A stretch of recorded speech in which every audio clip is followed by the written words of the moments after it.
We would like to thank our Smoky Home Compadre and Barbecue Fest sponsors, Texas Monthly, Original Blacks Barbecue, Wella Foods, Thunderbird Bars, Commerce Gallery, Poco Loco Supermercado, the Lockhart Downtown Business Association, Independence Brewing Company, and Garrison Brothers Distillery, along with our monthly sponsors, Texas Hatters, Wella Foods, Thunderbird Bars, Wendy R. Books and Gifts, Christina Valdez, Corazon Team, Realty Austin, and Viva Terlingua, the Big Bang of Texas Music exhibit at the Whitliff Collections at Texas State University.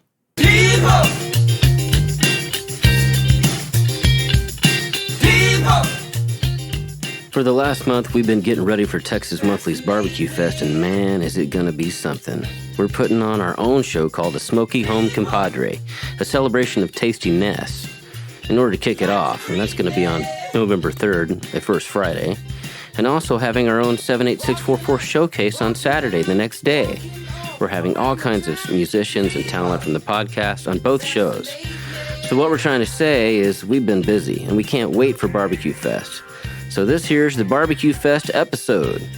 We've interviewed the various talent who will take the stages at the festival, and we'll hear music from them as well. Barbecue brings people together, and the thing that Barbecue Fest has done in our world here is amplify just how fascinating people are, especially Lockhart people. So get your napkins and your cold beer. It's time for the Smoky Meats. I'm Stephen Collins, and this is 78644. Fascinate me.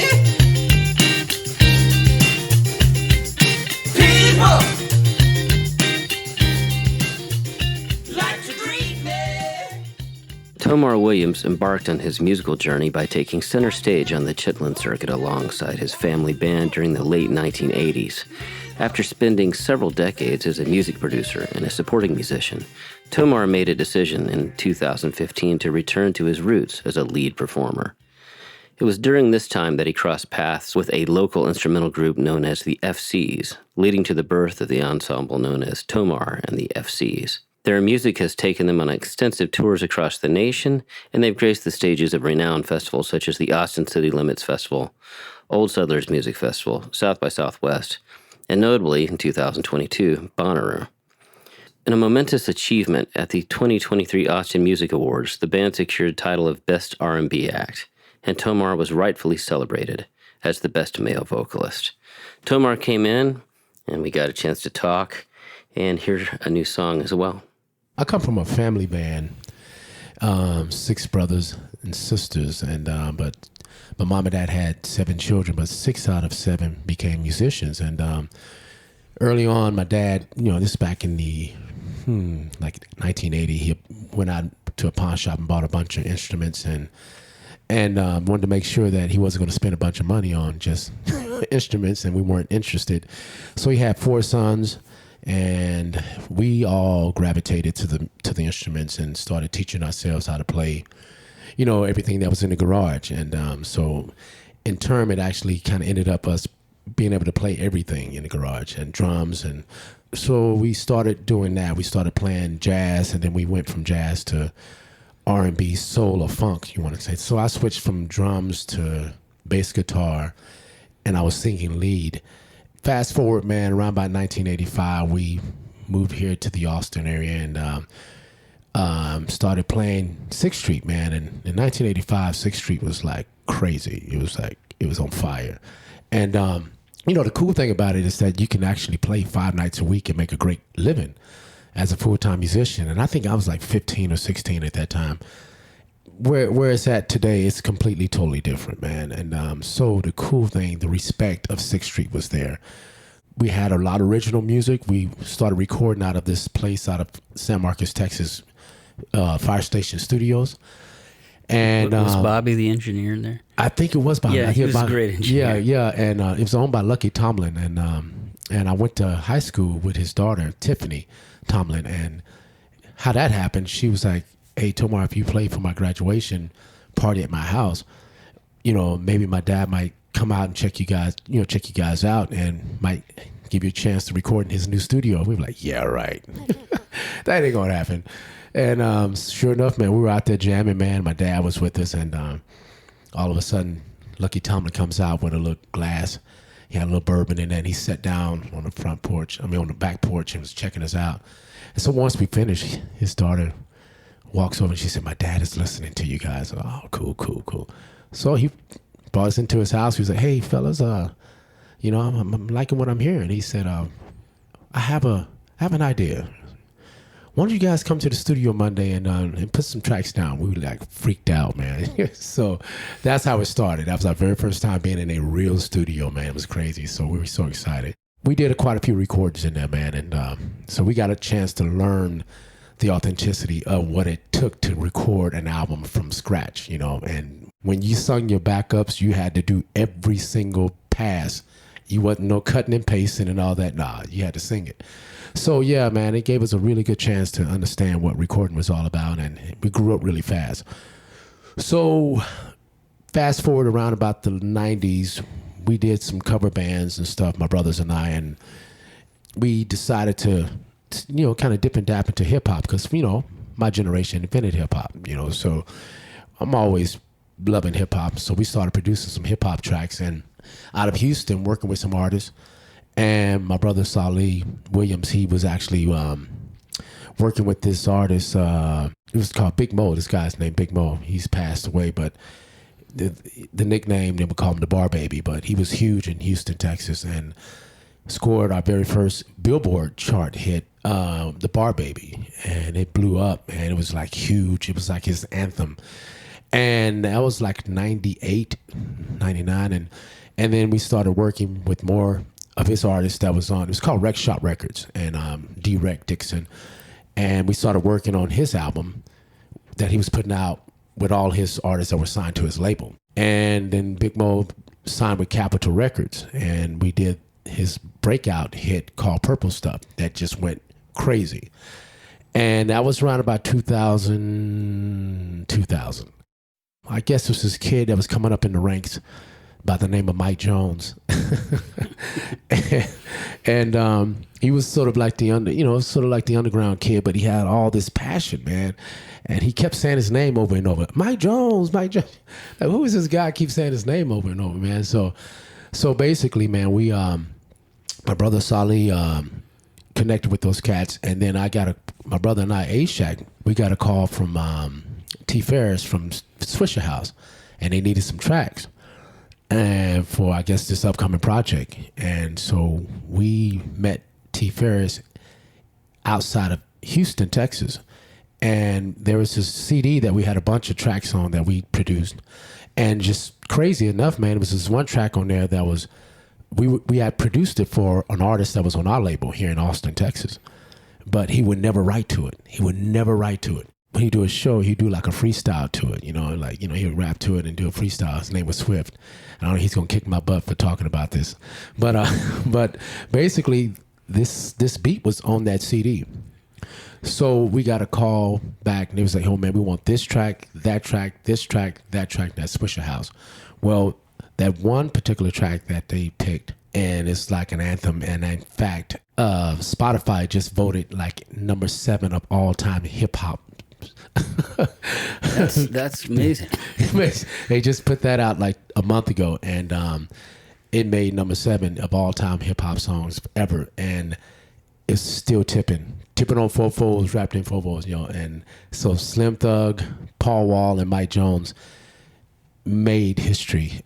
That's fantastic. So that song started it all right there, man. I mean, it was like crazy. And then Paul Wall, we worked with Paul Wall. We did Sitting Sideways, Bum B, Draped Up and Dripped Out, Pimp C, Pouring Up. We were working with so many artists out of Houston, and then we started branching out, working with other artists. Then we got signed to Universal in 2005. And that's when the floodgates opened up, man. I'm talking about Jay-Z, Beyonce. Everybody wanted to work with us. MIA, we did some songs with MIA. One day we were in a studio session, and we got a call from our man over at Universal, Manny Edwards. He was like, "Hey man, I got Afina Shakur online, and she wants to rap with you guys about something." I'm like, "You talking about Tupac's mom?" Like, yeah. So we, brought her in, and she's like, "Hey, I'm just admiring what you guys do as producers, and hey, I was wondering if you guys would be willing to work on my son's new project that I'm putting together for him." And we were like, what? Heck yeah. Yeah. You ain't got to ask. You just call and say, hey, show up, So it was cool, man, because, and she was really sweet, man. And the late Afina Shakur, she was like, instead of you guys flying all the way here to Los Angeles, I want you guys to be comfortable in your own setting. So she said, I will fly my crew down there. So we had a studio here in Austin, and then we had a record store, a vintage record store in Luling, Texas. It's called Carnival Records. So the name of our production company was Carnival Beats. So we had a Carnival record store in Luling, Texas, of all places. Yeah. But it was really cool, man, because you had like all these vintage records. I mean, we sold any and everything, vinyl. And that was your record store? It was my brother Salih. And it was our family record store. My dad, we all worked it. And so it was our record store, family owned. We were like real close to the cafe and the donut shop. Okay. And so what happened, when we got to the studio, word got out. I'm not sure. I think some of our artists said that the Tupac people are coming down, and people were all hanging out in the parking lot before we even started the session. I'm like, oh man, this is going to be crazy. We decided not to record in Austin because there was just so much going on. There's like a lot of people just hanging out, and we like, you know what? Let's move the session to Luling. So we came all the way to Luling. We had a studio in the back of the store, of the record store, and man, it was magic. It was magic, man. And so when the engineer plugs in the hard drive and he started playing all these acapellas from Tupac, we listened to like about 200 songs, man. And I'm not joking, man. All you heard was just Tupac breathing on the microphone, just, and he'd just come in, and he just, and we're like, man, this is so crazy. You know, it's like he was in the room with us, man. Yeah, I get goosebumps talking about it. But we ultimately worked on that album. It's called Pac's Life, and we did track number 5, so it's called What's Next. But moving forward, man, kind of wanted to get back into the music, actually playing music, performing and singing again, because, you're doing hip hop, man. You're in the studio 15, 12 hours, and, being married and have kids, man.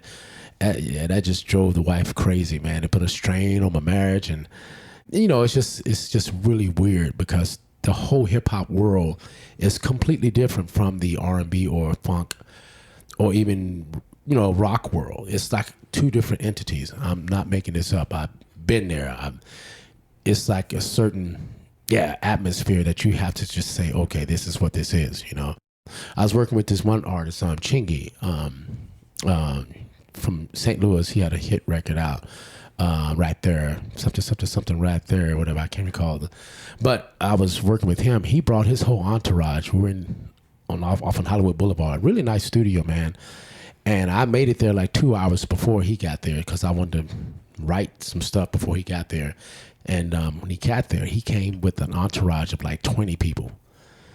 I mean, it was like all these women and just dudes just coming in, and it was like a party. I'm like, this is crazy, man. Like, so it's like two different worlds, man. I'm like, yeah, man, this is crazy. So, I mean, I'm not taking anything from it. That if that's the culture of how it happens back then, man, that's cool, But I don't think it's going on like that today. I think times has changed. Well, record budgets have changed. Yeah, record budgets, big time, man. So basically, man, just kind of started playing keys. My brother Salih Williams, he basically met this young lady by the name of Latasha Lee, and they started a group called Latasha Lee and the Black Ties. He had asked me, hey, man, you want to come in and be the music director for this band? And, man, he wrote some really good stuff. They have some really, even to this day, this stuff is it's amazing, man. And they're no longer together anymore, but they're not working together anymore. But the thing is, the music is still there. So I was the music director playing keys, and we started touring around the United States, and we were selling out shows big time. We went to Vegas the first time. We sold out. First time we went to Vegas, it was like crazy. It is. And so she has this sort of like this soul, Aretha Franklin, young Aretha Franklin, Etta James soul about herself. I mean, amazing vocals, man. And my brother Salih sort of writes that old feeling. And so it took it there. So it made it believable. So while I was playing that, I noticed my wife kept asking me, she said, so when are you going to do you? When are you going to get back out there and do you? And I'm like, it's not time yet. It's not time. And she said, when is it going to be time? I said, I wouldn't know when it's time. So I was like, one time we did a show and I just realized, you know what? And I think I was with them from 2012 to like 2014. Okay. Yeah. And I was like, you know what? 2 years. It's time for me to do something. So I, was the horn player named Nick, one of the founders of Tomar the Fcs, was playing horns in Latasha Lee and the Black Ties. So one rehearsal, Sally and Latasha, they were running late. So we were just in the rehearsal, just jamming out. And I grabbed the microphone and I was sitting on the keys and I just started just welling. I just started singing a bunch of stuff. Nicholas, the horn player, was looking at me like, whoa, man, I didn't know you sing. I just thought you did backup. I just thought you sung backup, man. Like, oh, man, I sing a note or two every once in a while, man. And so after we finished rehearsing that night, he approached me. He was like, Tomar, he said, hey, man, I have this group called, well, I'm not sure what the name, but I'm not going to say the name, but that's not the important thing. But, hey, man, we do like soul funk music, like soul music. And we're looking for a lead singer, man. But hey, if you want to come by and sing a few tunes, man, doing rehearsal, man, we were rehearsing such and such day at such and such place. And if you have time, I said, yeah, man, send me the tunes, man. So he sent me like 6 tunes. And I thought he was asking me to play keys and sing. So when I came to rehearsal, I brought my Fender Rose and I had learned all the songs and singing the songs as well, playing and singing. So we got there. We were at the Otorf Music Lab. Yeah. And so we walk in. I met the rest of the guys, man. Met Paul. I met Andy. Who else was in? I met Mitch, the bass player. And there was no keyboard player. So I was like, okay. I was like, this is what I'm going to do. Well, I did not know that the keyboard player at that time in our band, he's one of the founding members as well.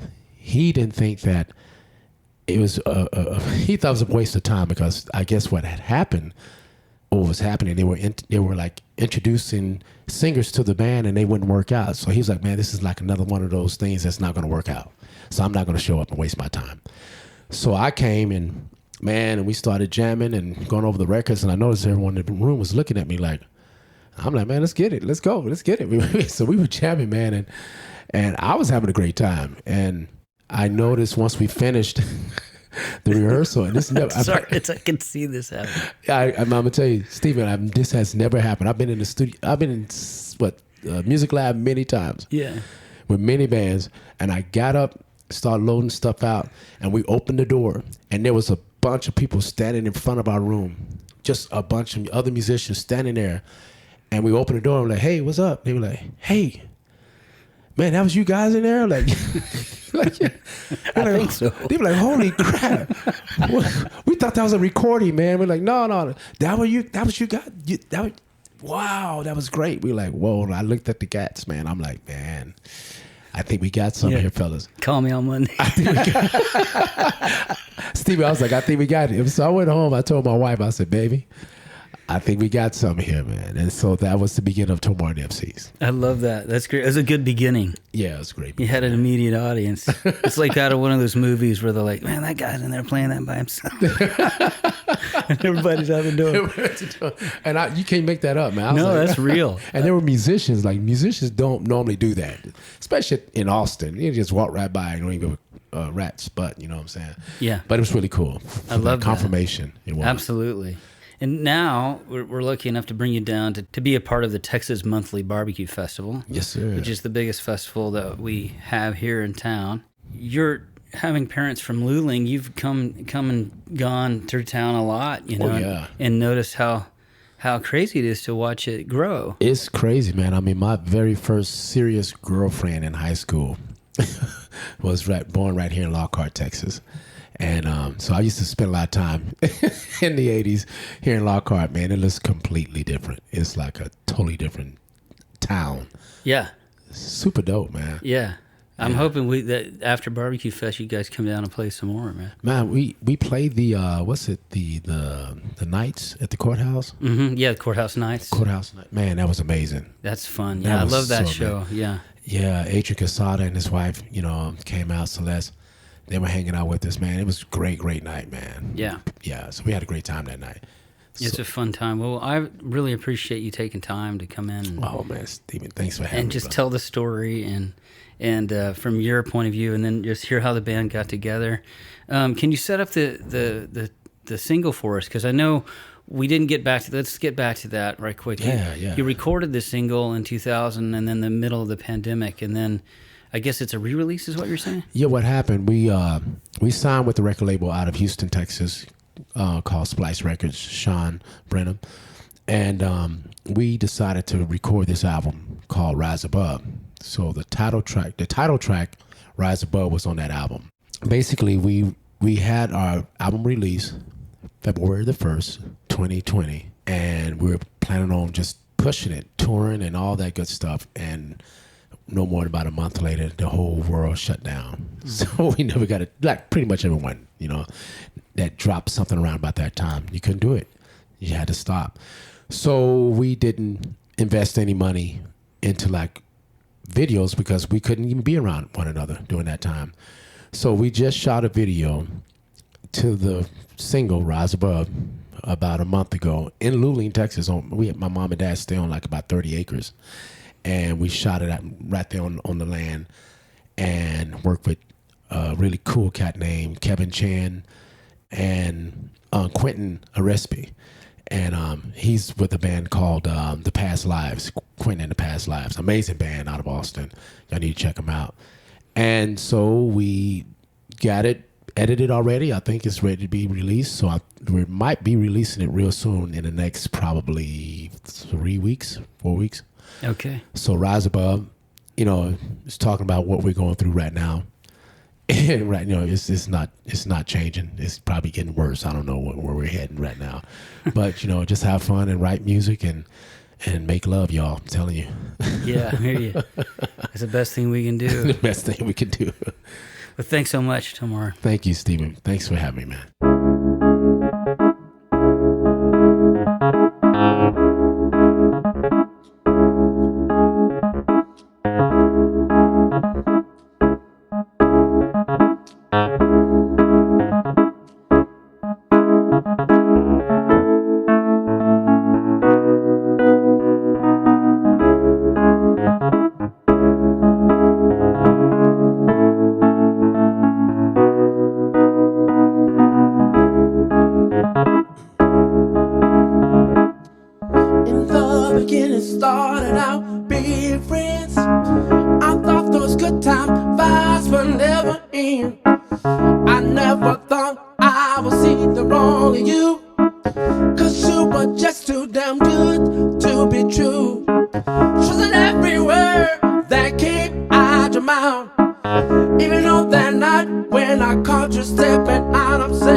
I thought those good time vibes will never end.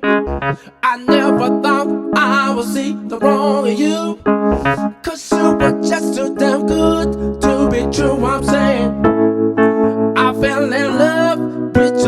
innocence. Don't know what happened to you ever since. So mesmerized with your lady ways. Give anything to get back those days. I fell in love with your innocence. Don't know what happened to you ever since. So mesmerized with your lady ways. Give anything to get back those days.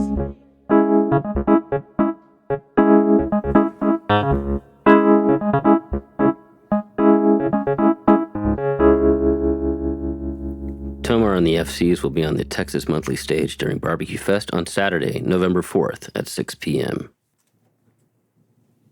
Rattlesnake Milk is a tight-knit quartet of lifelong friends that came together in the vast expanse of the Texas Panhandle.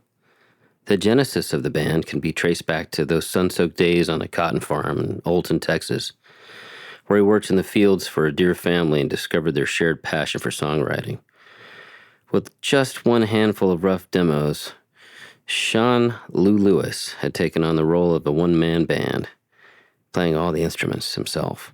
Upon sharing these fledgling compositions with some of his buddies in Lubbock, the collective decision was made to bring these songs to life on stage.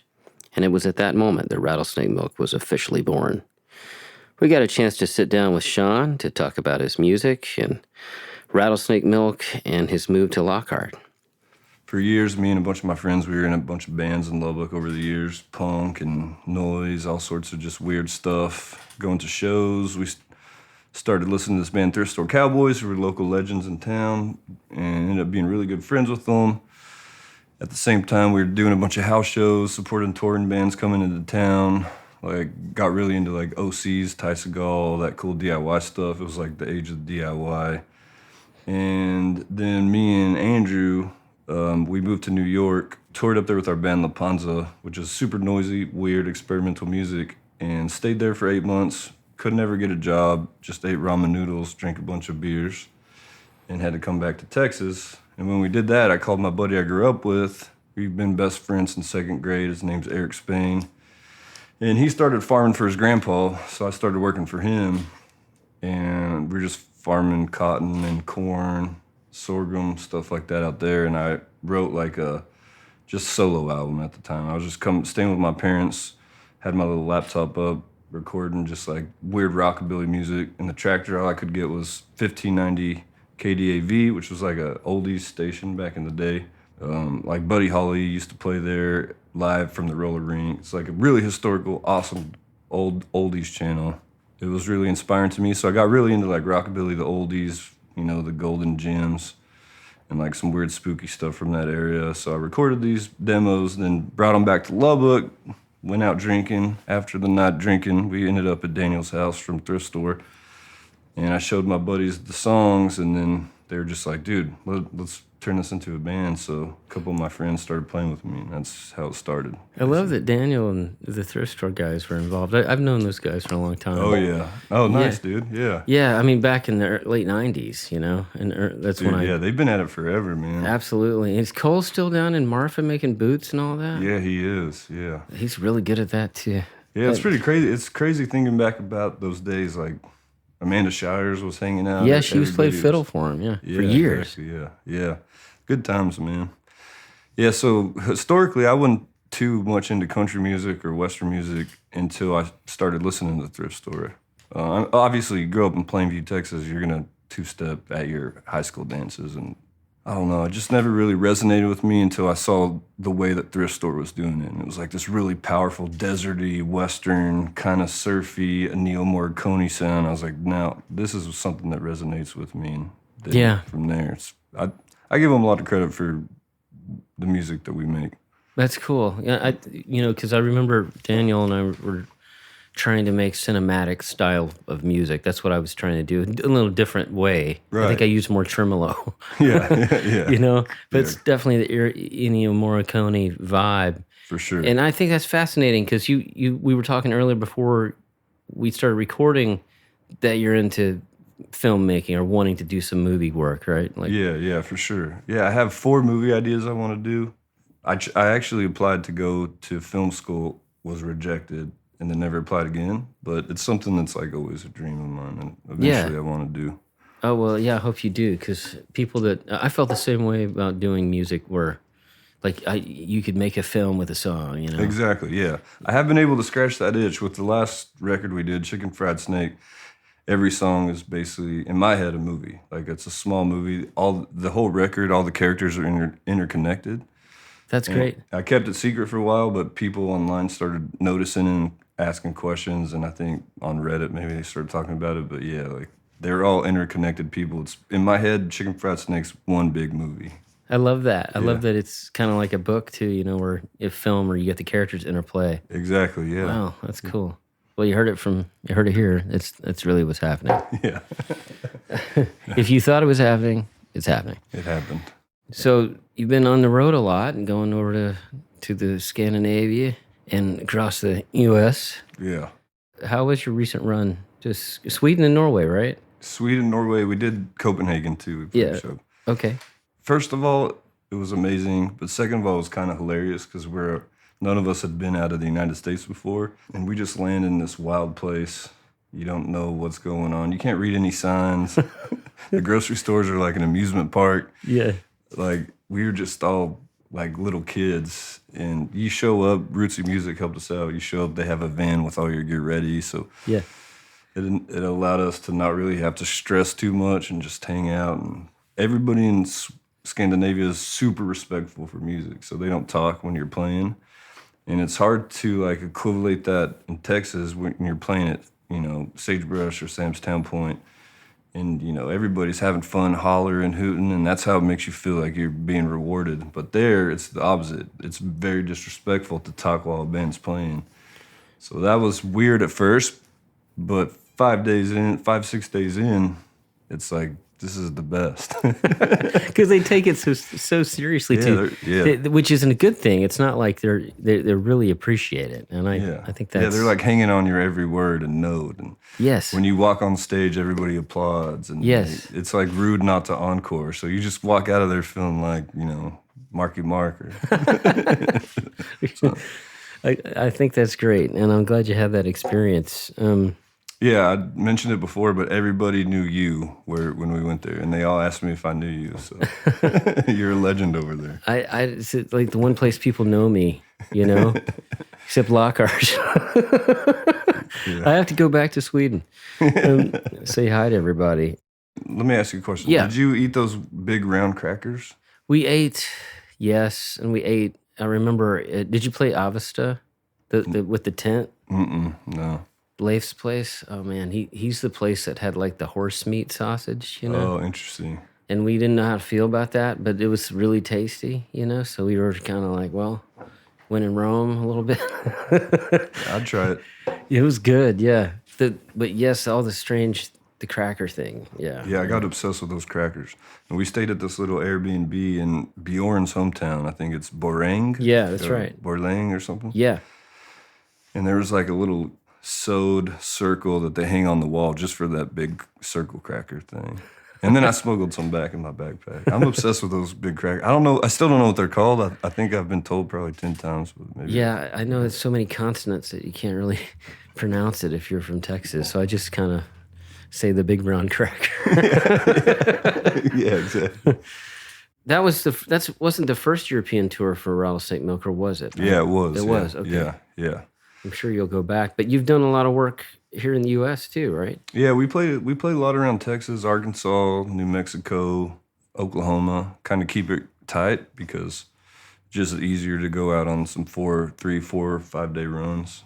But back in the day, we used to go, you know, up to New York or up to L.A. or Seattle or stuff. But yeah, it's harder to do. It's harder when you get older. And when fuel's like $6 in California, you know. Yeah, exactly, dude. You said that you had been the band has been working on 2 albums. Actually, we're kind of working on 3 almost at the same time, which sounds insane, but, you know, we recorded Chicken Fried Snake almost 2 years ago. It's only been out for a year, but we actually had all the tracks done 2 years ago. Same thing with our last record, so we're just horrible about, like, once we record them, we never finish it. Yeah, and I know. As you probably know, that can take forever sometimes. Yeah, it shouldn't, but it does. Yeah, but so we're working on one right now. I have all the demos done. It's like a bunch of my old solo songs that I wrote, kind of around the time where I was farming, and they're all like really sad, slow waltzes and townsy vibes, you know. I was gonna put them out myself, and then it never felt right. So I talked to the guys, and I was like, hey, maybe we should just do these. So they were on board. So I think that's gonna be one we put out next year.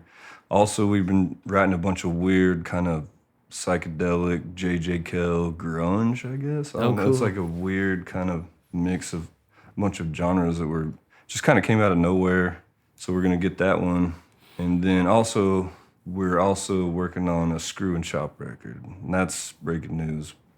What is that? So it's like DJ Screw. He's a DJ from Houston where he like slowed down R&B tracks. Okay.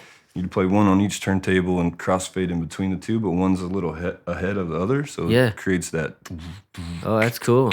I can't wait to hear that. Yeah. It's almost like a Dilla kind of thing, but like the phasey. Exactly. We're all big like hip hop and Dilla, all that stuff. Our problem is we write too many songs and we can't capture them, I think. So in the jam room and here in Lockhart, I have a double glass door pane. And it's like divided into probably like 20 different little sub windows, and each window it's like a record, and that door's filling up. So we just stacking up songs right now. Oh man! But I mean, it's hard. You know, we all have to work, and it's hard to. We've been getting some good shows coming down the line, which is super cool. Yeah. But it's hard to carve out time to give those songs like the energy or the attention they need, I guess. Yeah. So do you work recording yourself, or do you work with a producer, or how do you usually do it? Yeah, or is it different every time? This last record we recorded at my house, then we bounced the tracks to Danny and Good Danny's here in town, and he ran it through his awesome outboard gear, and then sent them back to us, and we finished up the mix. Cool. Yeah, That's and a that was good the way to do process. The record before last, he did it all. Yeah. So I think it's just like finding that in between. We're just music and tone nerds, so we like just sitting around and messing around and seeing what we can come up with, and that's what's really special about this last record. It gave us a chance to just like completely full on nerd out about what we like to hear. Yeah. Yeah, and just tonally like, too, right? With all the tones of going to tape and all that. Yeah, exactly. Yeah, but I got a setup not as good as this one over here. But well, thanks. Yeah. Yeah, I got like a tape machine and stuff now. Actually, just got some Yamaha PM 1000 racks with the Neve mods. Yeah, those are great. Yeah. I mean, and nowadays you can, like, I'm a Frankenstein of analog and digital stuff now, but it's like, yeah, the electronic gear is pretty amazing now. You know, yeah, it really is. I'm like, wow, you know, you could really, if you know your signal flow, you can do pretty great with. There was a time where you really needed the real gear, you know, and you could tell the difference day and night. Yeah. Now it's like you can AB 1066 and you'll say, put it on the mod, you know, or I mean on the VST, and you're like, man, I can't really, I can't. Maybe there's a little bit of fidelity difference, you know. I mean, maybe other engineers might disagree, but it's getting really close. Yeah, I'm a big fan of those Arteria packs for the keyboards. Like you can, you know, $200 you get all the best synthesizers. All of them. Yeah, I know. And think about that. Like back when we started doing, back like in the old days. Yeah. You couldn't. It would take you $30,000 to amass that kind of arsenal at your fingertips. Yeah, a CS80 is like $50,000 or something. I know. For one keyboard. And that's how I was like, when some of it was coming out, I didn't trust it. But then when I would start to work with it, I'm like, man, this is absolutely fantastic to have this. Yeah, I've been told like, you know, a lot of big film score projects and stuff, most like producers get the files and it's all VST stuff. Absolutely. Nowadays. The East-West stuff or whatever Hans Zimmer uses. And then they they score that way. Then they play that and the orchestra plays on top of it. Right. And it thickens it. So you got this, you know, and sometimes you can tell that sometimes it's just the orchestra and sometimes it's just the computer. But a lot of things that I've heard recently, they are stacking it, and it's pretty cool. It's like a really big sound, you know? Yeah, an 88-piece orchestra, what are you going to do? I'm obsessed with Hans Zimmer, actually. Yeah, me too. I think he's fascinating. I wanted to not like him for some weird reason, but his latest stuff, like the Blade Runner 2049 soundtrack and all that weird, like, kind of sci-fi, but also, like you said, natural tone stuff, like the Dune soundtrack. He's just on so another cool. level. Yeah. I'll have to show you some stuff that they make that you that'd can. Be awesome. It's amazing what you can do.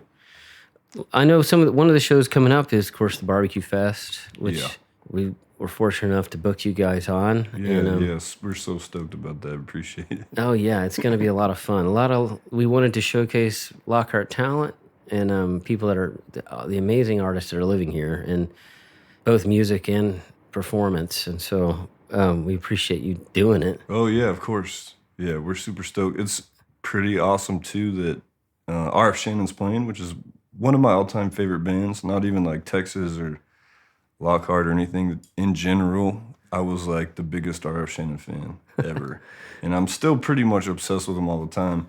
He actually lives on my property. Like he lives in the back house of the house that I'm living at. So, Shannon? Yeah. It's so cool, yeah. I try not to nerd out every day when I see him. I'm like, oh. Like, man, I listen to you, Shane. I love you. Stop pointing at me, man.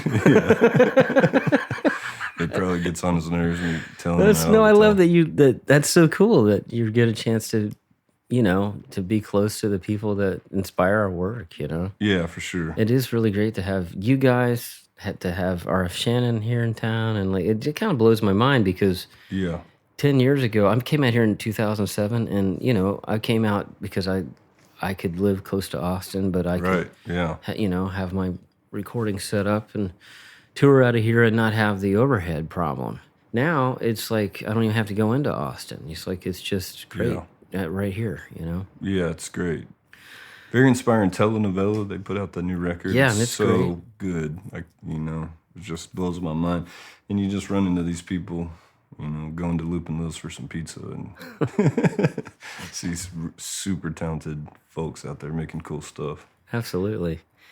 Well, do you have a song that you'd like to set up for us?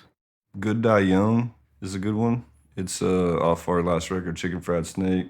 It's actually loosely about a night that I hung out with Shane and his friend Johnny up in the Panhandle of Texas at one of my dad's buddies' ranches, and had probably too many drinks, but had a campfire, and it was just a beautiful, amazing night. And also we lost a bunch of close friends who were our age and younger around the same time. So it's kind of like a mix between, a beautiful night in process and death of, people that you really care about. So I think that's probably a good one to play, for people who might not have heard us. It's a little slower. Historically we have some faster songs, but it's slow and kind of deserty. So I think, hopefully you enjoy.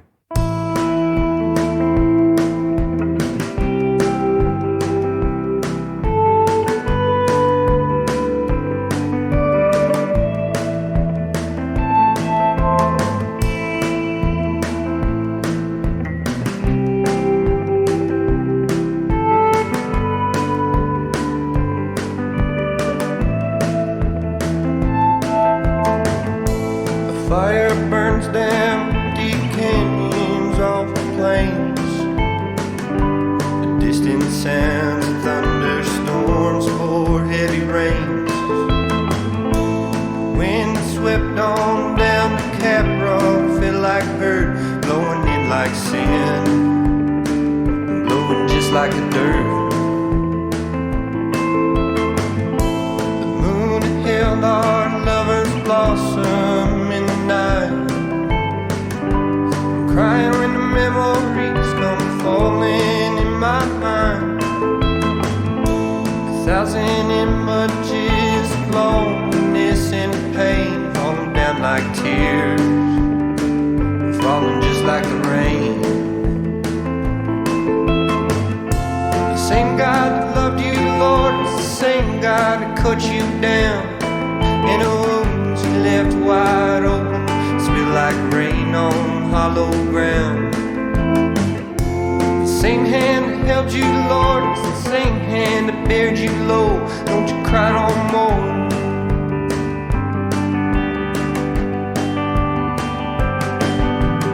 Oh, when the good die young,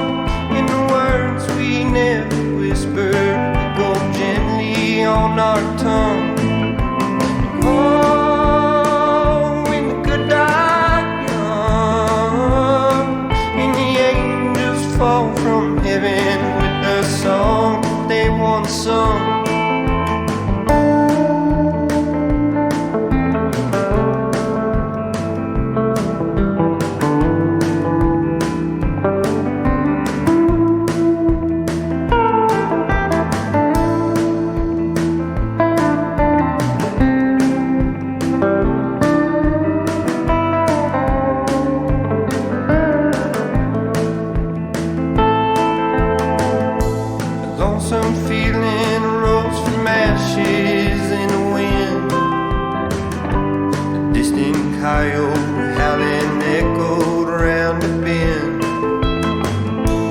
Adorned of cactus, flowers, angels held my soul, burning up my skin, burning in like a hole. Broken melody felt gentle from my heart. Choir and cemetery tore my world apart. And one long eternal kiss from heaven's broken love, falling down like gold, flying just like a dove. The same God that loved you, Lord, is the same God that cut you down. And the wounds you left wide open spill like rain on hollow ground. The same hand that held you, Lord, is the same hand that bared you low. Don't you cry no more.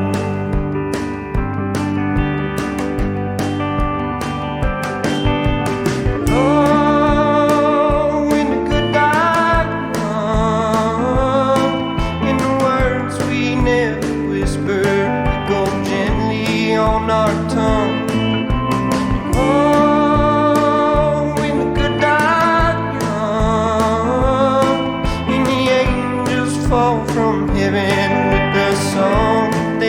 Song.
Austin Music Love is putting out a local music discovery letter.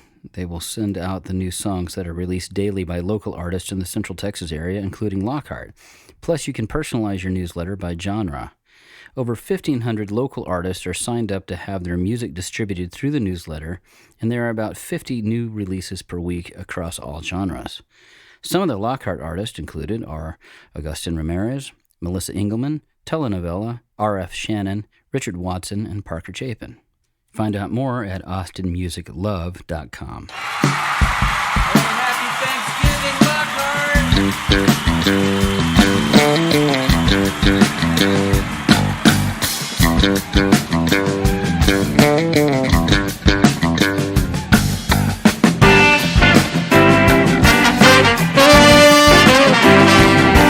A tribute to The Last Waltz is coming back to Lockhart, Texas on Sunday, November 26th. The show will be held at Luna Gardens and will start with a chef-prepared VIP dinner by Roaming Fire. Please don't do it, don't you break my heart. Come and enjoy an amazing meal prepared over an open fire with the artists, and a showing of local music videos by Susamigas Production Agency, as well as a front row seat to the concert. Dinner seats are limited, and sales close November 10th.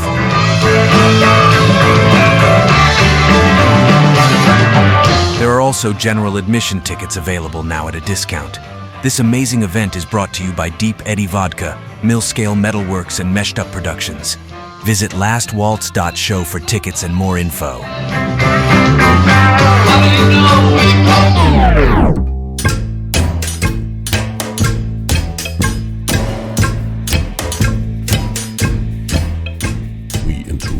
This portion of the show to bring you a special Halloween feature. How could we forget? For it is that time of the season. Let us begin with a very special original story by our own Sarah Barr of Lockhart Arts and Crafts. April 19th, 11:42 p.m. Today's been a weird day, and I don't mean weird like I wore my shirt backwards or they were out of my favorite coffee at the coffee shop. I mean like weird. It all started out pretty normal, and it went downhill fast.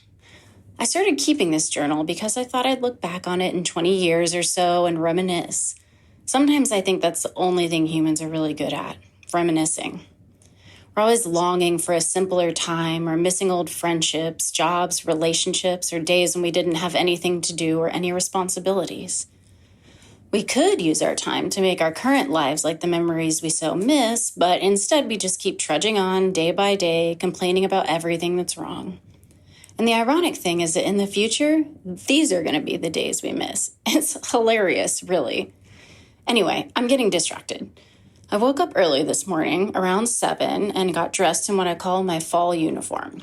Black jeans, white tank top, and some kind of collared shirt with the sleeves rolled up. I never thought I'd be this kind of person, but it's so much easier when you don't have to think about what to wear. My closet has been slowly getting filled with more and more pairs of black jeans and white tank tops. The dresses are long gone in a box to Goodwill. I'm sure one day I'll reminisce about the days I used to wear dresses. Crap, I'm getting distracted again. So I put on my uniform, grabbed my bike, and headed to the coffee shop to fuel up before work. I had a long shift today, 14 hours of sorting, stocking, pricing, and chatting up customers when Sandra was too busy. It was going to be exhausting, and I was trying my best to brace myself. You don't get to Florida by not working the long shift. Everyone still gives me hell about wanting to move to Florida. It's the same old jabs over and over again. What, are you going to retire? Watch out for the bath salts. People are so unoriginal. The whole way to the coffee shop, it was deserted on the streets. Wallace is a small town, so I usually see at least somebody I know on the way in from the farm, but not today. They must have all been sleeping it off from karaoke at the Silver Corner last night. Usually Mark ends up drinking so much he leads a Disney sing-along, and all of the big burly dudes end up singing along too. Begrudgingly at first, and then with real gusto. It's one of the best things that happens in town. You'd think Mark and the gang would get cut off before it could happen, but they don't actually cut people off at the corner, or anywhere else in town, really. People just give each other rides or walk or sleep it off on the owner's couch. When I got to the coffee shop, I started to get worried. It was closed, and it's never closed. I mean, never. Marge runs it like a military ship, 7 days a week, 364 days a year. The one day she takes off is July 12th, the anniversary of her husband's death. We all understand, and we get our coffee elsewhere on that day. Sorry, I'm getting distracted again. I'm so bad at journaling, but Celine told me that it really helped her, so I'm trying to stick with it. It's not like this is ever going to be published or anything. Anyway, the coffee shop. I pushed on the door, which was open, which was even weirder. There was nobody inside. Nothing was turned on. It was deserted. I feel kind of bad about this now, but I did end up making myself a coffee. I just really needed it, and I left money on the counter and cleaned up after myself, so it wasn't all that bad. I'm sure Marge will understand. So I left the coffee shop and I rode to the boutique, and this is where I really started to freak out. There was no one, anywhere. And I mean no one. Even the post office was closed. And of course, when I got to the shop, no one. I sat down outside and I started calling everyone I knew. No answers, not a single one. And at that point, I started wondering if everyone had been raptured or something, and I was such a bad person that I was literally the only other one left behind. That couldn't be true, though, because if I was left behind, then I know Hank and Sherry would have been left behind, too. I did the only thing I knew to do, which was to ride around and yell at the top of my lungs, "Can anybody hear me? Is anyone else left behind?" And at some point, I got winded from riding and yelling, so I just rode around in circles, starting at the center of town and working my way out to the city limits. It seemed crazy, but it's not that far, and apparently I didn't have to work today, so what else did I have to do? On my third time starting from the center of the universe marker and working my way out, I saw something new. It was just a doorway, but I'd somehow never seen it before, like it had popped up overnight.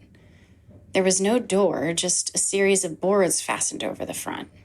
When I parked my bike and got close, something extra weird happened.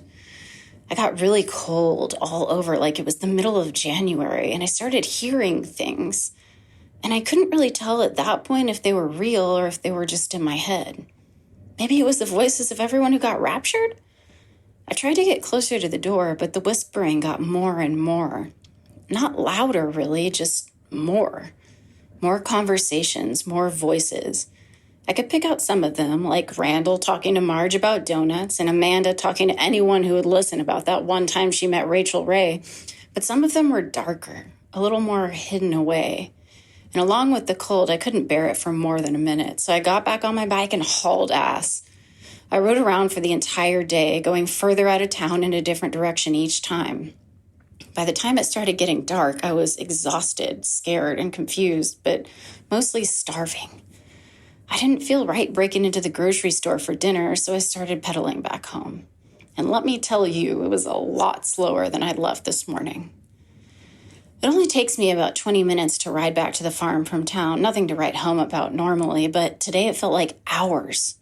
I kept looking over my shoulder, feeling like something was following me, but there was never anything there.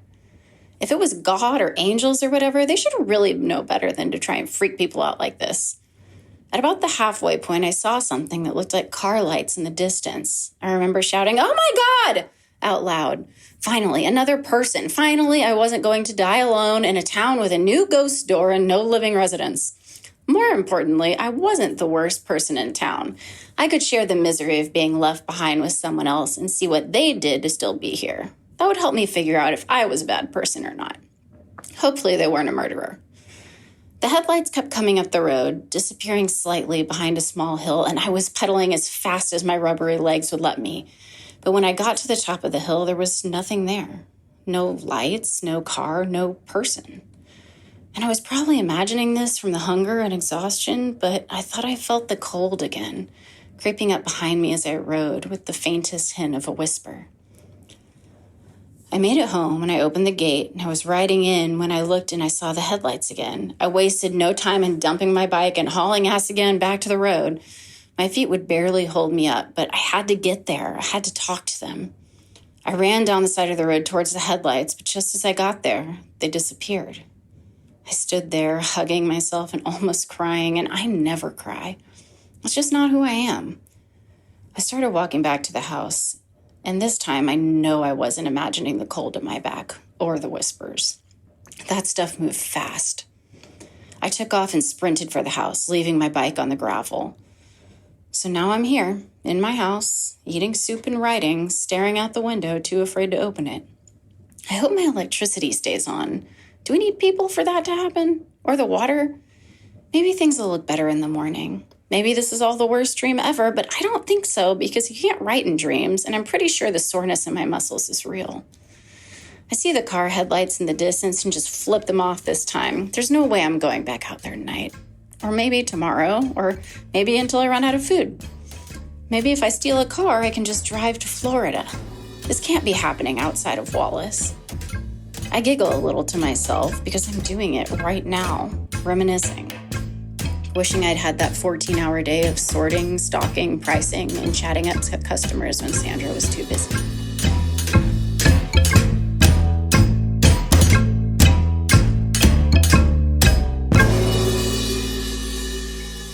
All Hallows by Louise Gluck.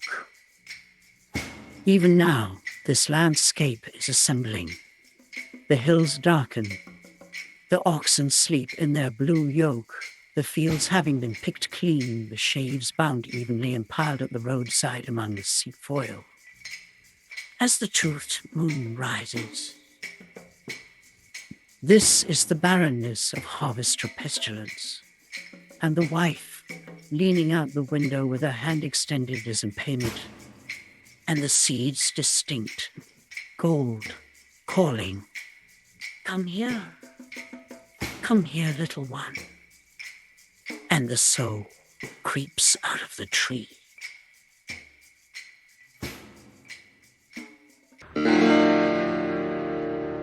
Have you seen the ghost of John? Long white bones and the rest all gone. Ooh, wouldn't it be chilly with no skin on? Have you seen the ghost of John? Long white bones and the rest all gone. Have you seen the ghost of John? Long white bones and the rest all gone. Ooh, wouldn't it be chilling if no skin was?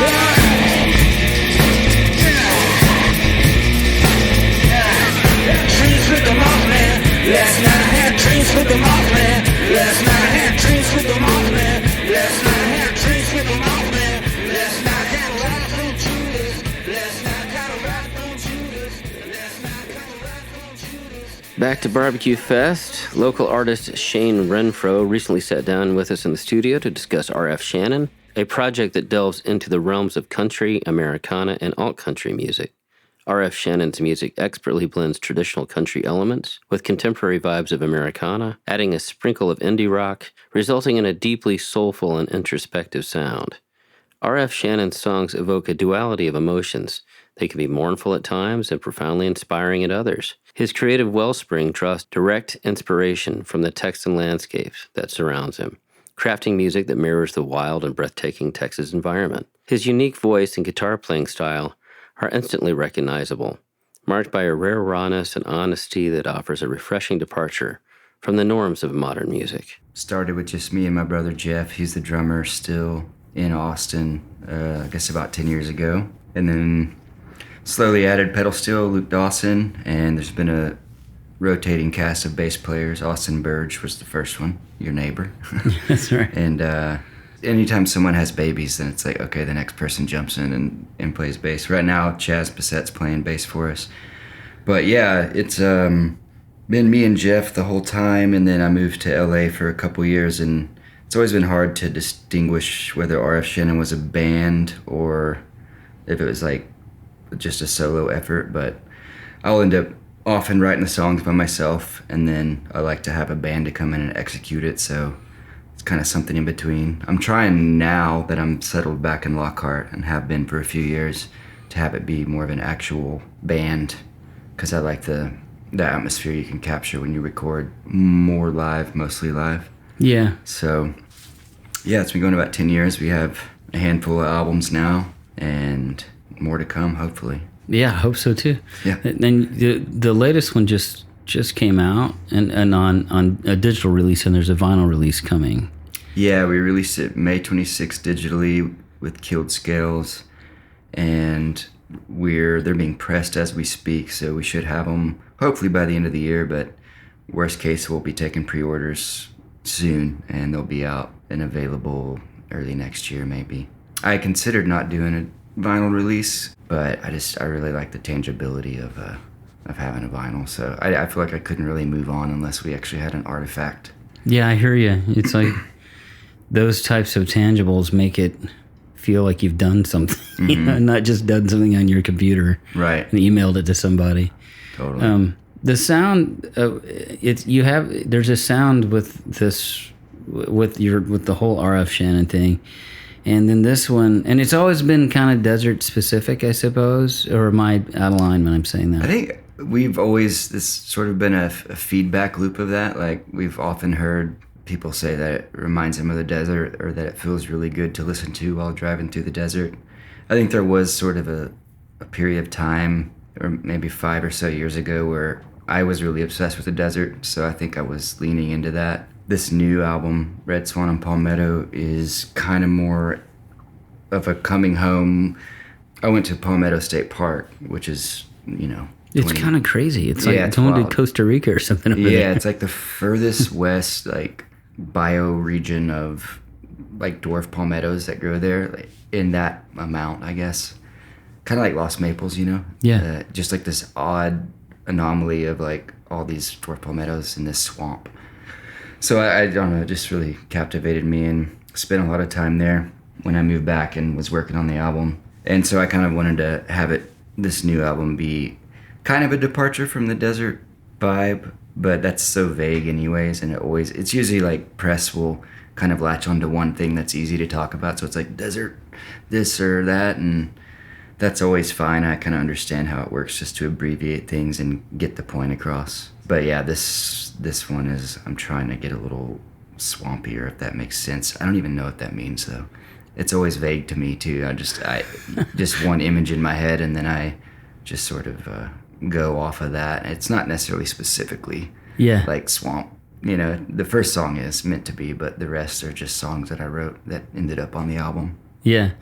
And are you the kind of writer that kind of takes a look at the body of work and says, okay, this is kind of the feel of the record and writes toward it, or do you have a bunch of songs and kind of filter them through? Or? Yeah, I typically will, for some reason, get the album name before the songs, and so I'll sort of try to put all the songs in a bracket of referring to it, whether sonically or lyrically.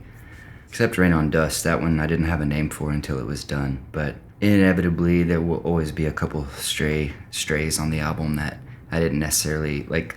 There's some that are like really old songs that I'll sort of resuscitate and try to put it in the context of the new work. But I'll try to get a core of a handful of songs to fit the vibe, of what I've pre-decided. I find it helps for me to work in a container, even if it's arbitrary. And it's just like, I get a mental image when I think of Red Swan and Palmetto, and then I try to write songs that feel like it fits in that container.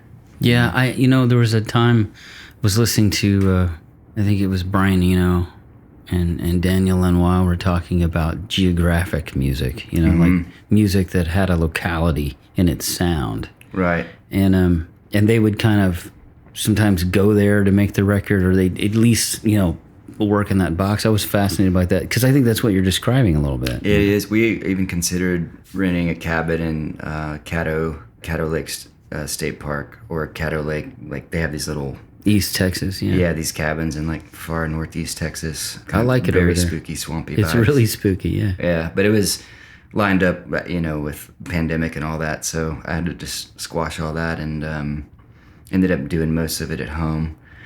But I do lean into the geographical or locality thing because a lot of the lyrics, and I rely on it to ground me personally and the music, because a lot of the lyrics are just sort of floating in space in a way, and there's no real message. But a lot of times when I write them and then I start compiling like the liner notes and the lyrics and stuff, I will see them refer to each other in these unconscious ways. It's fascinating. It takes on a life of its own, and I think the sense of place is kind of the palette for all that to go down.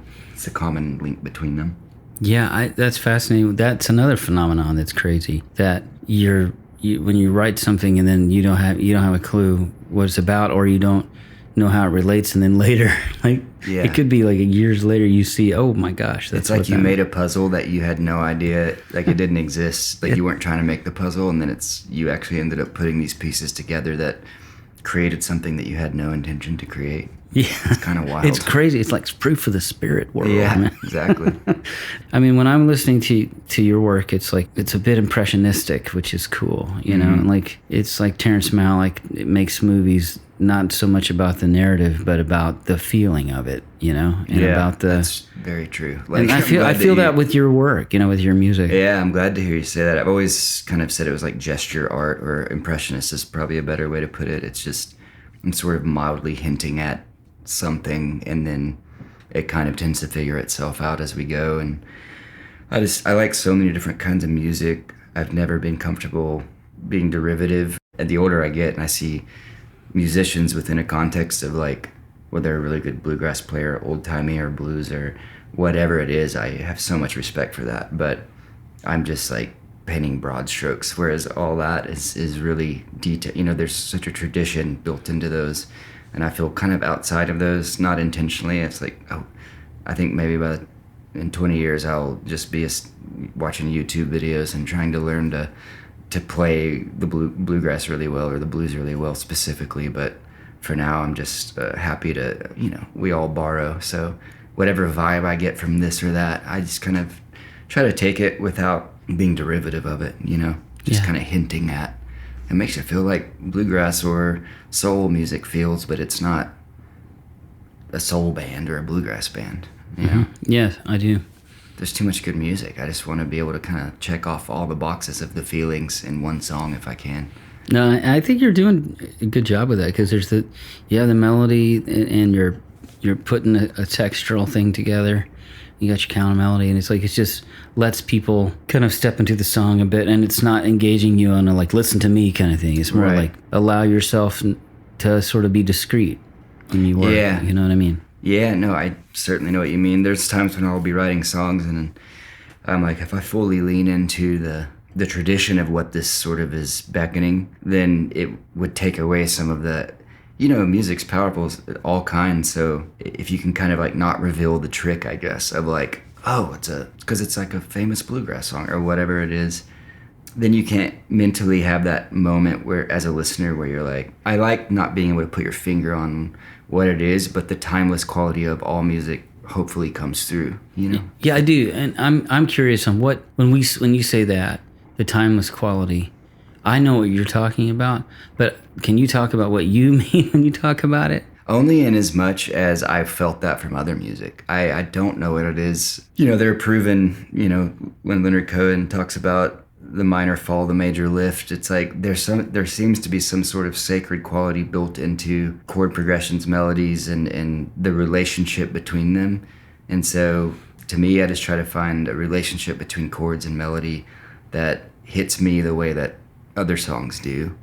And then I have to filter that through like, okay, does this sound like too much like anything else? And then, then you're doing other kind of work. But I feel like it's the relationality of tones and melodies and things that aren't really anyone's or any specific genres or traditions. It's we're all working with the same raw material, Yeah. So I feel like maybe that's the timeless quality, is that there's just this amorphous mass of sound that we corral in these ways, and it's tried and true that these things really work well. Yeah. But has this ever been done with this weird like tone or like a pedal steel, but not playing it like country and western pedal steel, but more of like a synth pad? Mm-hmm. I don't know, just ways of like getting the same vibe of shoegaze or whatever it is, but using a completely different instrument. You're kind of like a post-impressionist, It's like you're doing those soft lines and taking these tonal palettes and saying, like, let's create a world to live in. Mm-hmm. And we know those sounds because they're familiar, but we'll put them in a way that makes them fresh, right? Or not cliche. But I love that work because I feel like it is new, or it is a new way to do something authentic. Right. Is there a song off the album that you want to kind of showcase or talk about a little bit or set up? I really particularly love this song Abalone that's on the new album. I love that. I'm gonna go curveball. I don't know whether to do Abalone or So Down Low. I think those are my two favorites. One's on side A, one's on side B. Abalone's got that violin lick that's so yeah, great. It's almost like a tango. It's a weird song because it's built on a very sort of entrancing groove that never changes, or barely changes. And in lieu of like a chorus, I sort of just wanted the violin lick that's happening to be the hook of the song, and then the rest of it just to be variations and bells and whistles along the way. So I never wrote a chorus for it. Part of me wanted to make it shorter and condense it and make it like a pop song that could be on whatever. But with this whole album, I sort of had this, I wanted to play with using more traditional Americana instruments, but using them in ways that weren't kind of noticeable or derivative way of doing it. And Abalone, I think, is my favorite example of that. And it kind of harkened back to some of our earlier records where we were a lot more expansive and we would just let things go, maybe even too long, Yeah.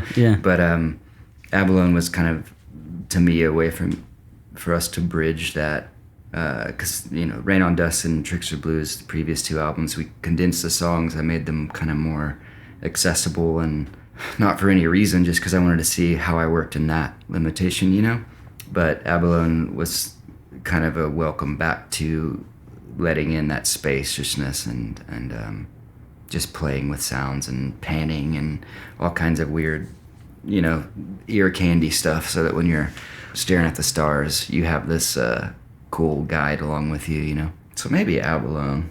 Okay. Yeah.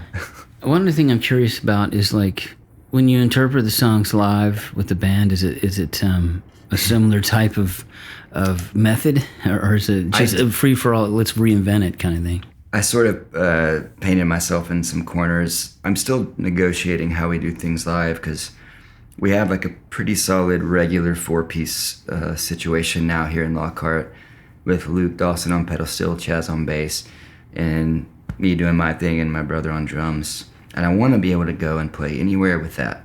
And a lot of the songs we can, but like with Abalone or Dublin, Texas, songs that I really leaned heavily into the fiddle being the hook, you kind of can't play Abalone and have it have the same effect without the fiddle. Not that Steel could do it, I guess, but like... Yeah, but it's like, then you lose some of that like padding stuff that he does on the record, and it's...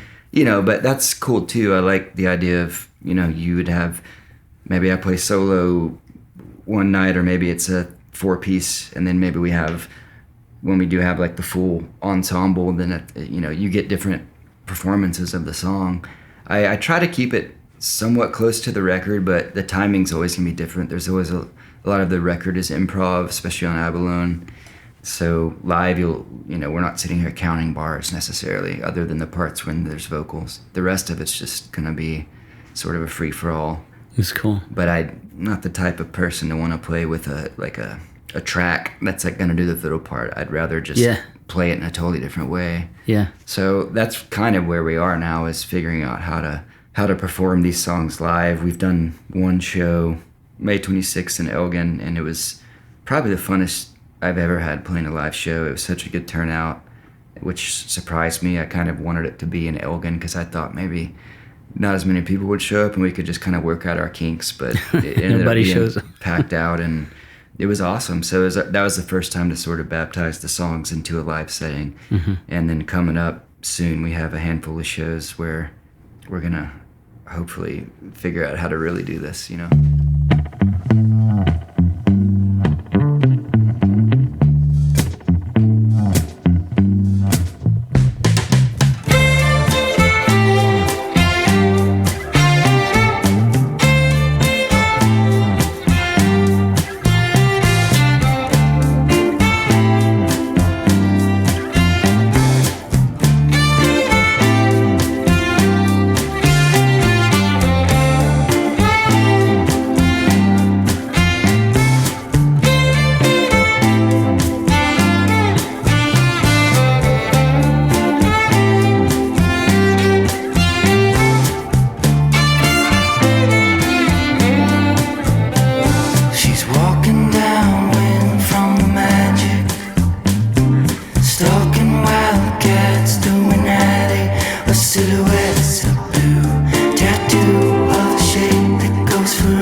RF Shannon will take the Texas Monthly main stage at 1:30 p.m. on Saturday, November 4th, during Barbecue Fest.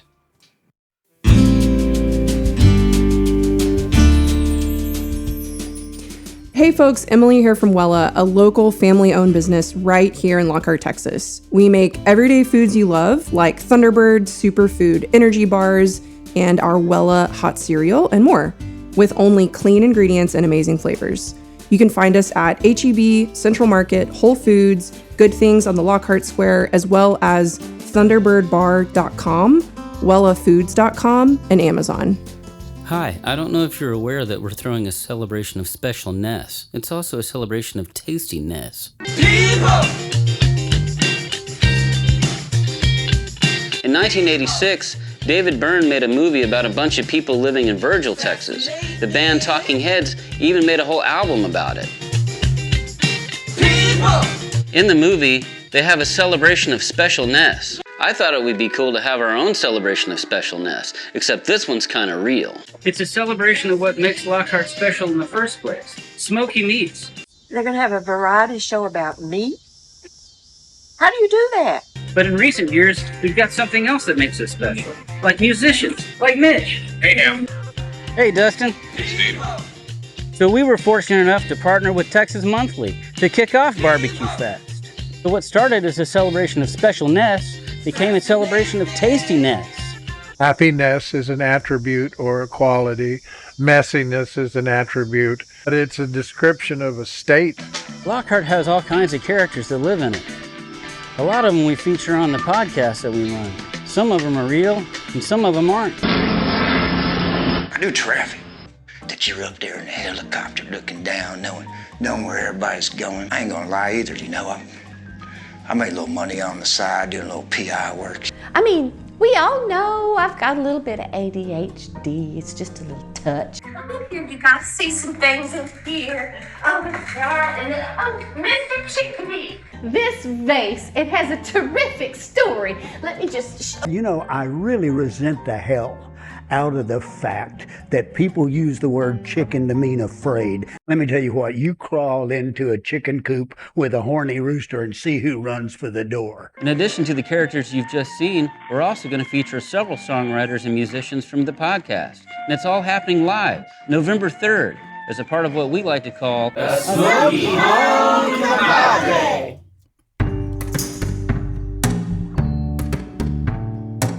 So, the phone rings, it's Dave at the White House, and I'm like, oh, crap, Big Jim wants money. And I'm like, okay, Jim, what's up? And he goes, excuse me? It was a lady. I said, I'm sorry, ma'am, I thought you were a friend that was calling from the White House. And he says, excuse me, but are you David Torres? David A. Torres? I said, yes, ma'am. All right, we're calling to verify the value of the president's hat to put in the archives, and we need to verify. And I said, yes, ma'am. And I told her the price and everything. And she goes, okay. And then she goes, excuse me, but you said Jim, and I need to make sure there's nothing left unturned on this conversation.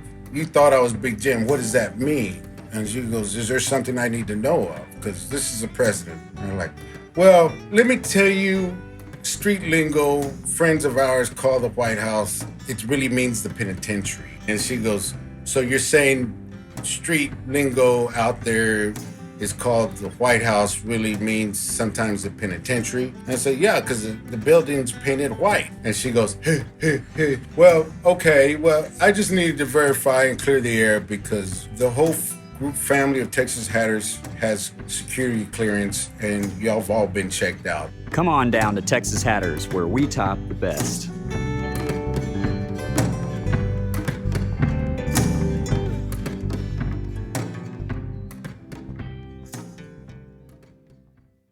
Just a reminder that our lineup is featured on our Instagram page and daily in our stories called The Roundup. If you want to know what's going on in town tonight, check out 78644 Podcast on Instagram. It's also the place to find out when our next episode is out. We want to remind folks about our 78644 Friends program. What are 78644 Friends? Well, they are super fans who believe that supporting musicians goes beyond just attending shows. It's about ensuring their return by tipping the band. To address the disparity musicians face in earning a living in today's world, We've initiated a program where you can make a monthly donation of $5 or more, and guess what? We will give 100% of your contribution back to the musicians who have played on our podcast. That's right, 100%. Supporting your favorite musicians has never been easier. Head over to 78644podcast.com, click the subscribe button, and sign up for $5 or more a month. It's the cost of just a couple of tacos. As a token of our gratitude, you'll be invited to exclusive 78644 hangs every month, where exciting perks will await you. Past perks have included paying your cover at shows, or offering a complimentary drink, or gifting a swag bag to you. And that's not all. As a subscriber, you will receive a special link to a password-protected playlist featuring all the original music from our show. This includes unreleased songs captured at the Troubadour Image and Sound Studio, and it's an opportunity to enjoy exclusive tracks all in one place. So don't miss out on the fun. Sign up today and secure your spot on the invite list and support the incredible musicians who bring their talent to our podcast. And remember, always tip the band. Your contribution makes a real difference in their lives. Hey, we want to share some important news. Local musician Sarah Barlow had a medical emergency and her left index finger is at risk of amputation. She needs $5,000 for a treatment that can save her finger. Daily treatments can help her avoid a prosthetic and get her back to performing by next year. You can donate on her GoFundMe at gf.me/u/435YMQ. Or follow her on Instagram at MISSSARAHBARLOW. That's at Miss Sarah Barlow on Instagram for more information. Your support can make a big difference to her and her music career and her life. Thanks so much. Tuesday, October 31st is Happy Halloween. Old Pal will have Johnny Walker Field Trip Halloween Karaoke. That's a costume contest from 7 to 10 p.m. Wednesday, November 1st, All Souls Day. Best Little Wine will have Mr. Carter's Smooth Blues Corner from 6:30 to 9 p.m. The Pearl will have Stony Gable from 7 to 9 p.m. Friday, November 3rd is the Texas Monthly Barbecue Fest kickoff and first Friday. We're kicking it off with a Smoky Home Compadre, a celebration of Tasty-Ness. It starts at 7 p.m. on the Texas Monthly stage on the square. Featured artists include myself, Stephen Collins. I'll be hosting the event, and the 78644 Community Players, the house band. Jaston Williams, Dustin Welsh, Hollyana, Will Rhodes, Cara Bliss, Natalie Ribbons from Telenovela, K Maison, followed by James McMurtry, and a full set by him at 8:30 p.m. Late shows will be brought to you by Rachel Rhodes Presents, and that will be Jane Leo at Lockhart Arts and Crafts from 10 to 11:55 p.m. At the Pocket Park, the Fossils will be from 7 to 9 p.m. Kreitz's Market will have Jamie Kruger Band, 2 to 5 p.m. The Pearl will have Hillbilly National Band, 8 to 10 p.m. Duets will have Jonathan Tyler and Northern Lights with Hayden Redwine, starting at 6 p.m. Martindale Cafe will have the movie screening of Stars at Night from 7 to 9 p.m. Saturday, November 4th, will be Texas Monthly Barbecue Fest. The Barbecue Fest lineup on the main stage will be DJ Island Time, welcomed by Sun Radio at 12 noon. 78644 Podcast presents Can You Smoke That?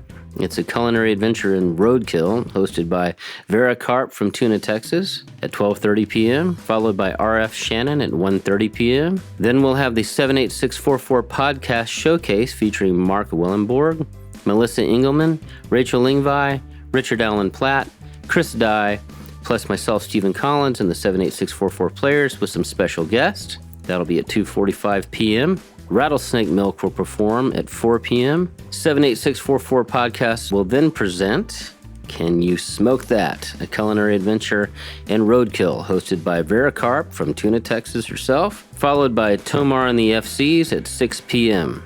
Lockhart Arts and Craft will have a barbecue song swap with Halliana Finley, Kathleen O'Keefe, and Melissa Engelman at 6 to 8 p.m. The Pearl will have Bear Ryan with Bird Dog Eatery at 11 a.m. to 5:30 p.m. Duets will have Brosco with Brennan Walter at 6 p.m. Martindale Cafe will have the Lonesome Heroes, Loose Screws, and Rusty Hearts, 7 to 9 p.m. Kreitz's Market will have Chris Cuevas from 12 to 3 p.m. Sunday, November 5th, Texas Monthly Barbecue Fest at City Park will be happening at 1 p.m. Welcome by Sun Radio. 1 to 3 p.m. will be Hard Proof Horn Section, performing live. Starting at 3 p.m. to 4 p.m., Mixer Rogers will be performing. The Pearl will have Mandy Rowden, 3 to 5 p.m.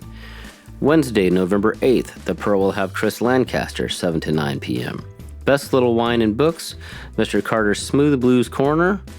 We'll be having that there at 6:30 to 9 p.m. Friday, November 10th, the Pearl will have the Jamie Kruger Band, 8 to 10 p.m. Duets will have the Drop Tones, 6 p.m. there. Lockhart Arts and Crafts, Alex Teller and Joey Frendo, 8 to 11 p.m. Martindale Cafe will have DeFoy, 7 to 9 p.m. Saturday, November 11th, Martindale Cafe will have Caroline Parker from 7 to 9. Sunday, November 12th, the Pearl will have Sunday Blues Matinee with W.C. Clark, 3 to 5 p.m. Lockhart Arts and Craft Irish Music Sessions will be taking place 4:30 to 8 p.m. Wednesday, November 15th, the Pearl will have Stony Gable, 7 to 9 p.m. Best Little Wine and Books will have Mr. Carter's Smooth Blues Corner from 6:30 to 9. Thursday, November 16th, the Pearl will have Open Mic with Michael James Trio. Sign-up starts at 6:30. The event's from 7 to 9. Duets will have Vandaliers with West Texas Exiles starting at 6 p.m. Friday, November 17th, the Pearl will have Tony Taylor, 8 to 10 p.m. Lockhart Arts and Crafts, Max Baker and Pals, 8 to 10 p.m. Martindale Cafe will have Marco Felipe, 7 to 9 p.m. Saturday, November 18th, the Pearl will have Ruben's Birthday Bash with David Isley Band, 8 to 10 p.m. Martindale Cafe will have Cheer Up. It's from 7 to 9 p.m. Sunday, November 19th, the Pearl will have Sunday Blues Matinee with W.C. Clark. That's 3 to 5 p.m. Wednesday, November 22nd, the Pearl will have Chris Lancaster, 7 to 9 p.m. Best Little Wine and Books, Mr. Carter's Smooth Blues Corner, 6:30 to 9 p.m. Friday, November 24th, the Pearl will have Michael James Trio, 8 to 10 p.m. Lockhart Arts and Craft will have Open Mic Night. Sign-ups at 7 p.m. The event is from 8 to 11:30 p.m. Saturday, November 25th, Duets will have Grady Spencer and The Work with Matthew McNeil. That's at 6 p.m. Sunday, November 26th, the Pearl will have Sunday Blues Matinee with W.C. Clark, 3 to 5 p.m. Wednesday, November 29th, the Pearl will have Halliana Finley from 7 to 9 p.m. Also, we'd like to announce the album release for Sandalot Season 1. The album will be available in participating record stores here in Lockhart on November 2nd. And that's it for 78644 News.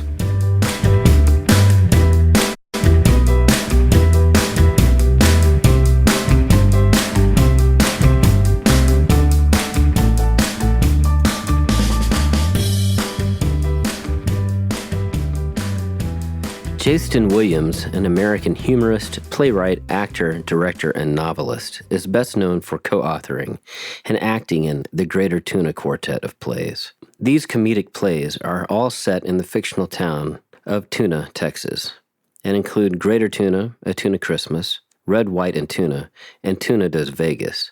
In 1971, Williams left Texas Tech University and began his acting career in San Antonio, Texas, gaining a recognition through various theater companies. He's received accolades such as the LA Drama Log Award for Greater Tuna and A Tuna Christmas, and the Texas Governor's Award for Outstanding Contribution to the Arts by a Native Texan. His performances have graced Broadway, the Kennedy Center, the Edinburgh International Arts Festival, the Spoleto Festival United States, and other venues across America. Williams has also had the honor of performing at the White House and receiving the Austin Critics Table Award for Best Actor in a Drama. Jaston will be bringing his many characters to the stage on the Smoky Home Compadre show on Friday at 7 p.m. on the Texas Monthly Main Stage, kicking off Barbecue Fest, as well as hosting Can You Smoke That?, a little game show where we explore smoking and grilling unlikely animals of Texas on Saturday on the main stage at 5 p.m. Jaston is also a contributor to the 78644 podcast in his sketch Tricks in the Kitchen, where he's invented a character called Annalisa Hinterkleiden, who has a little bit of jealousy with Julia Child. And Jaston came in to visit with us to talk about his career and working with us here on the show, and it was a real honor to have him. Yeah, what I basically do, or did with my career, especially with the Greater Tuna shows, I just did everything my mother told me not to do as a child, not to do or say, and dressed up like her part of the time doing it. And boy, it worked. It worked, and when we wrote the first Tuna show, we thought we would be working maybe at the most for 6 months, and well, we toured for nearly 40 years. Man, it was something else. Yeah. It was a long. Yeah, it's a long time in high heels. It is a long time in high heels. Yeah. And it's Joe was your. Yeah, Joe was my writing and performing partner. Joe and I were successful because we knew each other so well, and we had been best friends throughout the 70s. And people talk about the 60s. The 70s were a gas. I don't remember all of it except that I rather enjoyed myself, and Joe was kind of the same way. And then the 70s ended, and I went, good Lord, I got to go to work. And I talked him into doing Tuna. He wasn't that up for it, and I said, no, we can pull this off. And I talk to Joe almost every day now. We call each other and talk politics and use profanity and laugh and all of that. But I was working with your best friend all those years. It was something else. Did Tuna start as just a small kind of play, or was it always? And then it became Greater Tuna. Yeah, just a little 2-person show that we did in an 80-seat house in Austin, and I think we had 12 characters when we started, 12, maybe 14. By the end of it all, we probably had 35 characters that were born and died. And the great thing about it is if you didn't like a character, we were the writers, we could kill them. We did. We killed off a couple of them, and we had one preacher that we didn't like. We sent him to prison. And it was,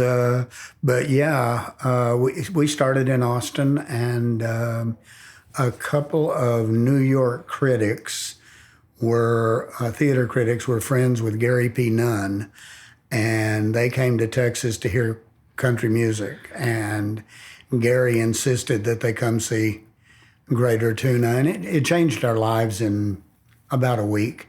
Really? It was that fast. Once you had a rave review in New York Variety, it was amazing. It happened that quickly. You did a television production of it too with HBO. We did an HBO right? version with Norman Lear. That was a whole lot of fun. But our interest was always on stage. We're stage actors. It's not that I don't like being on camera, but we were stage actors. That's what you're only as good as your last show. And in our business, that's where the real pros are. So while you were doing this, it's based on your kind of experiences in West Texas where you came from, right? Well, some of it was taking on censorship. I mean, that was the initial idea behind creating these characters. People who wanted to ban books and words and films and music. We had a character, Leonard, who said, now bring your rock and roll, come on out and burn it. And we're going to have a rock and roll burning next week over at the football field. Leave your buddy Holly and Elvis at home. They were good Southern boys. They will be forgiven by a higher power than us. But bring your rock and roll and come on out and burn it. Of course, I don't read much, at all. 40 years ago, we were satire. Now we're in Congress. It's true. It's like censorshim is. I think Johnny Rotten said it maybe a year ago, saying like, I never thought I'd see the rock and rollers telling everybody to do what the government told them to do. Again, it's really hard being a satirist. Yeah, because the things that people say are so stupid to begin with. Where do you go? Yeah, and you told me that recently when we were doing something, a sketch together in here, that you were starting to teach a course on satire. Yes, I am. I'm going to be. I went to Texas Tech, guns up, God bless them. I'm going to be going back to Tech this spring to teach a class on playwriting and on satire, because satire it's hard to find. Yeah, it is. And we have a younger generation that, God bless them, have grown up in this alternative reality, and they don't understand satire. It's just stuff they hear people say, on C-SPAN. Yeah, and so they don't actually understand it. No, no, they don't, and it's we've got to do what we can to bring it back. I always think of one of my favorite groups of satirists were the Monty Python boys. Oh yeah, they were crazy. They were crazy as they could be, and they'd drop their clothes and run down the street. I mean, it didn't stop with the jokes. They were, and they made me laugh and they made me think. A lot of Tuna had that crazy Monty Python stuff to it. It was just done with West Texas. And the other thing we did do with our characters is that we tried to show affection to all the characters we played, even when we totally disagreed with them. Yeah. I don't think satire is intentional cruelty is satire, or it's not good satire. I agree. Yeah. The character that Joe played, Bertha, who was a book banner deluxe, but she was also she was a good wife and a concerned mother and kind of a delightful personality, but she was also out trying to, ban every book she could get her hands on, down to Shakespeare. And now, yeah, and now it's happening. It's happening. Yeah. Go to a school board meeting. Yeah, it's fascinating because I feel like satire plays the role, like Jonathan Swift. Oh yeah, and it's like it's always been wherever you have a free country, you've got to have the satirist to poke you in the eye a little bit, mostly so you don't take yourself so seriously. And they're still coming thing. after Jonathan Swift. Centuries later. That's the important thing I think to remember is that if one section can get banned, the other can get banned, and then all of it eventually is banned. And so we do have to, the freedom of speech and of expression is such a powerful, needed thing for us to have a place to live where we can all breathe and live together. Absolutely. Absolutely. Which brings us to what, part of what we're being able to do together, and I want to get to that in a minute. But first of all, I want to talk about what brought you to Lockhart? I drove over one Saturday, or actually it was a Monday, it was Labor Day. We had friends over here that were doing a hamburger cookout, and we drove over to get a hamburger and ended up buying a house. And it really was that crazy. There was a realtor there that said, I want to show you this house. And I said, we're not looking to live in Lockhart. And he said, well, you need to see this house. And it is an incredible house. It's an architectural masterpiece from the 1950s. It looks like it was lifted off a hill in Palm Springs and put down in Lockhart. We immediately fell in love with it, and it was falling down in some senses. And we decided to make that our project and thought it would be a great place to raise a kid. And so that's what we did. And I've lived in some cool places in my life, but my home in Lockhart is as good as it's ever gotten. Yeah, I love that mid-century Palm Springs thing. Mid-century, exactly. Yeah, Palm Springs, yeah, swivel chairs and shades of turquoise, and also we had a whole lot of art. I used to refer to these as art attacks. I would see a piece of art and have to have it, and so we had art in storage. Oh yeah. And when we saw the walls of this house, it was like, no, it's begging us. And the other thing too was we were afraid somebody would buy the lot and tear down the house. And the house is too wonderful to be torn down. So yeah. Do you know who the architect is? Just curious. Yeah, Fair and Granger out of Austin. They were acolytes of Richard Neutra on the West Coast, and they built the old Mueller Airport. Oh wow! But they built amazing homes all over Central Texas. It looks it's very unique for Lockhart and for Central Texas too. So you came here, and then we had met, and finally got a chance to do some work together here on this show by creating characters. That's in the vein of what you do best, which is satirical writing and character creation. Yeah. And where we brought in Annalisa Hinterkleiden. Yeah, she has a Food Network. Yes. Slap that chicken. Check a chicken for freshness. You just walk up and slap the hell out of it. If it slaps you back, it's too fresh. There you go. Yeah, and that's been fun to see her come to life. Yeah, then, she's a case. And then kind of bringing back some of the classic characters for this, I guess, big party we're throwing called the Smoky Home Compadre. Yes. I remember saying, now we're going to do this thing. What do you think? And you were like, let's try it, you know? That's it. No, it sounds like a whole lot of fun. And one thing about Lockhart that I do love, there has been a pilgrimage to Lockhart of some awfully cool people. And it's not that there weren't cool people here to begin with, but a lot of people that decided they didn't want to put up with Austin, specifically South Austin, didn't want to deal with the traffic, didn't want to deal with all that. And great artists and musicians, James McMurtry and I are going to be appearing on stage together. We haven't decided what we're going to do, but we know it's going to be controversial. You can count on that. Get people talking. That's the thing. Yeah. And that's, James has been here for several years now. That says a lot about the community. We have amazing painters and artists and musicians. There's a wonderful music scene here. There's more and more of a food scene here.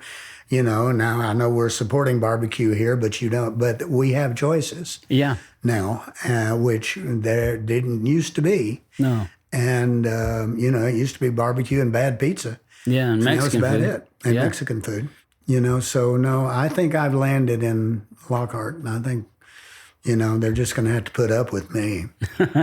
Well, it's fun getting a chance to bring new characters to life, and then I'm excited about seeing some of the old ones come to life, and here in Lockhart, and seeing what transpires. Because doing this show is like, I remember talking to Kate about it, being like, Texas Monthly wanted us to curate the music because we had been doing this show for a while, for a year, and I was like, well, let's do like a thing, like let's bring some of these characters that live here to life, and I think that's one of them, and bring them to the stage because they've been making an appearance on the show, and that's one of the things we wanted for the show was something that was kind of like Garrison Keillor, but for where we live here, you know.